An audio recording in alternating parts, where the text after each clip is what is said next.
What nobody tells you is that Germany was about to revolutionize global transportation a decade before the Second World War began, but history buried that knowledge among rubble and industrial secrets that never saw the light again. Before starting, let me know in the comments where you are watching this video from, so I can know how far it has reached. The year was 1938, and in the industrial facilities of the Rhineland, a transport vehicle advanced with mechanical determination over terrain that would have destroyed the suspension of any conventional truck of the time. There were no ceremonies or press cameras, only engineers with clipboards, stopwatches, and the certainty that they were witnessing something extraordinary.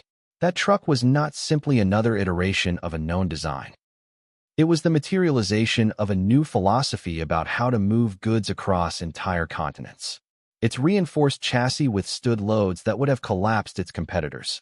Its diesel engine consumed fuel at a rate that defied the efficiency expectations of its time, and its suspension had been designed to absorb the hardships of roads barely deserving that name. Interwar Europe faced a monumental problem affecting every aspect of the economy. Freight transport was caught in a technological bottleneck that limited industrial and commercial growth across the continent. Companies relied almost exclusively on the railway network to move large volumes of products. Trains were efficient, yes, but inflexible. A factory without direct rail access was practically isolated from large-scale commerce. Existing trucks were little more than motorized carts, prone to constant breakdowns, with exorbitant fuel consumption and limited load capacities. Maintaining a land transport fleet was an administrative and financial nightmare. Vehicles spent more time in workshops than on roads. In this context of logistical frustration, several German manufacturers began working on a radical solution. It was not about improving existing trucks with minor adjustments. The proposal was more ambitious. To completely redesign the concept of heavy transport vehicles from its foundations, German engineers started with a simple but revolutionary premise. If the future of land transport depended on the flexibility that only trucks could offer, then those trucks had to be as reliable as trains and as economical as riverboats. It was an almost impossible equation, but German engineering of that era had earned a reputation for turning the impossible into routine. Design teams began working on prototypes incorporating innovations in every critical component. The engine was the heart of the project. Gasoline engines of the time were inefficient and costly to operate on long routes. The first diesel engines for commercial vehicles already existed, but they were heavy, noisy, and unreliable. German engineers refined the diesel design to create units offering fuel efficiency superior by 30 to 40% compared to equivalent gasoline engines. This was not a marginal advance. It was the difference between economic viability and financial ruin for any large-scale transport operation. The chassis received equally meticulous attention. Traditional trucks used structures that were essentially enlarged versions of passenger cars. Under heavy load and continuous use, these chassis deformed, cracked, and failed. The new German designs employed higher quality steel and structural configurations that distributed weight more evenly. Stress tests showed these chassis could support continuous loads for years without significant degradation. It was precision engineering applied on an industrial scale. The suspension represented perhaps the most complex challenge. European roads in the 1930s varied dramatically in quality. Modern highways were rare. Most commercial routes ran on roads originally designed for horse-drawn carriages, irregularly paved when paved at all. A loaded truck traveling these surfaces suffered brutal vibrations that destroyed mechanical components and damaged the cargo. Engineers developed suspension systems with multiple stages of damping that absorbed impacts without transferring them to either the chassis or the load. It was an elegant solution to a problem that had plagued land transport since its inception. But the true innovation did not lie in individual components, but in the philosophy of integral design. These trucks were conceived from the start for mass production. Every part was interchangeable. Maintenance procedures were standardized. A mechanic with basic training could perform common repairs in the field without specialized tools or unique components. This modularity drastically reduced downtime and operating costs. A truck spending more time on the road and less in workshops generated more revenue. It was basic economics applied with German precision. Field tests began discreetly in 1937. Prototypes were assigned to selected transport companies operating long commercial routes between German industrial cities. Initial results exceeded the most optimistic expectations. Trucks completed routes of several hundred kilometers with full loads consuming significantly less fuel than conventional vehicles. Breakdown rates were remarkably low. Drivers reported that the vehicles were easier to handle and less fatiguing on long routes. Operational data began to accumulate, refining designs and validating concepts. By 1938, some of these prototypes had accumulated tens of thousands of kilometers in real operational conditions. Maintenance records showed predictable wear patterns that allowed service planning with precision. The cost per ton-kilometer transported consistently fell below any known competitor. Companies operating these vehicles began reorganizing their entire logistics operations around the capabilities of the new trucks. Dependence on railroads diminished. Operational flexibility increased. It was exactly the transformation the designers had anticipated. The European industry began to take notice. Manufacturers from other countries requested technical information. Trade delegations visited German factories.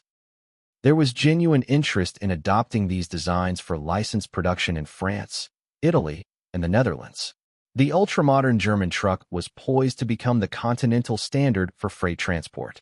Economic projections suggested that widespread adoption of this technology could reduce European logistics costs by 20 to 25% within a decade. It was a silent but profound revolution in the making. Then politics intervened with the subtlety of a sledgehammer. As 1938 advanced toward 1939, geopolitical tensions in Europe escalated toward unsustainable levels. Germany's remilitarization accelerated. Industrial priorities began to shift. The very trucks designed as civilian commercial tools suddenly acquired military relevance. A vehicle capable of transporting heavy loads over poor roads with minimal maintenance was exactly what any modern army needed to sustain mobile military operations. Orders arrived from the highest levels of government. Civilian truck designs had to be adapted for military purposes. Production was redirected. Factories that had been preparing for commercial mass manufacturing received military contracts. Engineers who had optimized fuel efficiency and operating costs now had to consider very different specifications: ability to operate without roads, resistance to combat damage, ease of camouflage, adaptability to mount weaponry. The civilian logistics truck began transforming into a general-purpose military vehicle. This accelerated militarization had immediate consequences. Commercial contracts with foreign companies were canceled or postponed indefinitely. Technology transfer stopped. Prototypes operating in civilian fleets were gradually requisitioned for military use. Technical documentation that had circulated freely among commercial engineers was suddenly classified as sensitive information. Knowledge that had been flowing into the wider European industry stagnated behind walls of military secrecy. When war finally broke out in September of 1939, the ultramodern German trucks were distributed across military divisions, painted in Feldgrau gray, transporting ammunition and supplies instead of commercial goods. Their technical superiority remained evident, but now served very different purposes than those for which they were originally conceived. The very features that made them excellent civilian logistics vehicles made them invaluable military assets. The German armed forces developed operational tactics critically dependent on the mobility and reliability these trucks provided. During the early years of the conflict, these vehicles proved their value repeatedly. They operated on the terrible roads of Poland, the muddy paths of France, the dusty tracks of North Africa. They transported tons of material across thousands of kilometers with notably low failure rates. The Allies captured these trucks whenever they could and studied their designs with professional interest. British and American engineers examined the diesel engines, reinforced chassis, and suspension systems. They recognized the quality of the engineering but focused their efforts on mass-producing simpler designs that could be manufactured in enormous quantities. And here lay a cruel irony of history. The German trucks were technically superior, but Germany lacked the industrial resources to produce them in the quantities demanded by war. The Allies, particularly the United States, adopted a different philosophy: simpler, less refined designs produced in astronomical numbers. The American GMC CCKW truck and its variants were not marvels of advanced engineering, but the United States made more than 500,000 of them. Quantity outweighed quality by sheer overwhelming abundance. As the war progressed and turned against Germany, truck production was disrupted by Allied bombings, material shortages, and supply chain disturbances. Factories that had produced these sophisticated vehicles were damaged or destroyed. Design records, detailed blueprints, and precise specifications documenting years of development were lost in fires, buried under rubble, or scattered in the chaos of defeat. Engineers with the tacit knowledge to build these trucks were reassigned, displaced, or killed. When the war ended in 1945, the German industry lay in ruins. Occupying powers systematically dismantled the remaining industrial capacity. Manufacturing equipment was sent to the Soviet Union as reparations. Factories were demolished. Patents were confiscated and distributed among victorious nations. The industrial knowledge accumulated over decades fragmented and dispersed. Technical continuity was completely broken. In the post-war years, when Germany began the slow rebuilding of its industry, the context had completely changed. The Marshall Plan brought American aid, but also American influence. The industrial standards adopted were increasingly American. The truck designs produced in post-war Germany were very different from those ultramodern prototypes of 1938. The natural evolution of design had been interrupted. The development line had been cut. Meanwhile, American manufacturers dominated the global commercial truck market. Companies like International Harvester, Mack, and later Japanese firms such as Isuzu and Hino adopted design philosophies emphasizing mass production and global standardization. These designs incorporated some of the lessons learned by studying captured German vehicles, but developed in different directions under very different economic and industrial conditions. The surviving pre-war German vehicles became historical curiosities. Some remained in service in small commercial operations for years, valued by owners who appreciated their robust construction. But without manufacturing support, spare parts availability, or service infrastructure, they were eventually retired and scrapped. Few survived into the modern era.